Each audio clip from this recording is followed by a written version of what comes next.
News पहुंचाएगा हर खबर आप तक। सरजानी टाउन में गैर कानूनी तामीरात और तजावुज़ात के खिलाफ केडीए का ग्रैंड ऑपरेशन जारी। कब्ज़ा माफिया और तजावुज़ात के खिलाफ बिला इम्तियाज़ कार्रवाइयाँ जारी रहेंगी। डीजी केडीए आसिफ जान सिद्दीकी। कराची में वज़ीर बल्दियात सिंध सैयद नासिर हुसैन शाह की हिदायत पर अमल दरामद करते हुए इदारा तरक्यात कराची के महकमा एस्टेट एंड एनफोर्समेंट ने सरजानी टाउन सेक्टर 10 और 13 में 100 एकड़ से ज़ायद सरकारी अराज़ी पर गैर कानूनी तामीरात और तजावुज़ात के खिलाफ भरपूर ऑपरेशन का आगाज़ कर दिया है। ऑपरेशन के पहले रोज़ 25 एकड़ से ज़ायद सरकारी अराज़ी वागुजार कराई गईं, जिनमें कच्चे और पक्के स्ट्रक्चर्स के अलावा मुख्तलिफ बुकिंग ऑफिसेज़ भी शामिल हैं। इस तमाम ऑपरेशन की निगरानी director estate and enforcement Shakeel Ahmed Khan कर रहे हैं।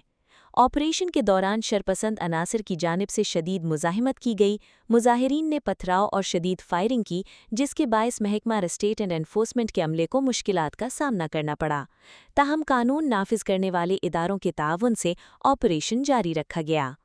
डायरेक्टर जनरल इदारा तरक्यात कराची आसिफ जान सिद्दीकी ने इस अज़्म का इयादा किया है कि कब्ज़ा माफिया और तजावुज़ात के खिलाफ बिला इम्तियाज़ कार्रवाइयाँ जारी रहेंगी और किसी सूरत केडीए की अराज़ी पर गैर कानूनी कब्ज़े या तजावुज़ात कायम करने की इजाज़त नहीं दी जाएगी।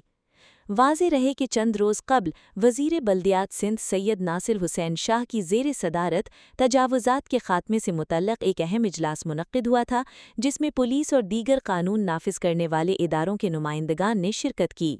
इजलास में इस बात पर जोर दिया गया कि सरजानी टाउन को मुकम्मल तौर पर तजावुज़ात से पाक करने के लिए इन्हिदामी कार्रवाइयाँ तसलसल के साथ जारी रखी जाएँ। महकमा एस्टेट एंड एनफोर्समेंट के मुताबिक चंद शरपसंद अनासिर इदारा तरक्यात कराची के हौसले पस्त नहीं कर सकते। केडीए गुज़िश्ता कई बरसों से सरजानी टाउन में तजावुज़ात के खिलाफ कामयाब कार्रवाइयाँ अंजाम दे रहा है, जबकि हज़ारों एकड़ पर मुश्तमिल कीमती केडीए अराज़ी मुख्तलिफ इलाकों से वागुजार करके हिफाजती इक़दामात भी नाफिज किए जा चुके हैं। कैमरा टीम के साथ निदा कमाल। इस वीडियो को लाइक करें, हमारे चैनल को सब्सक्राइब कर बेल आइकन जरूर प्रेस करें हमारी न्यू वीडियो सबसे पहले देखने के लिए।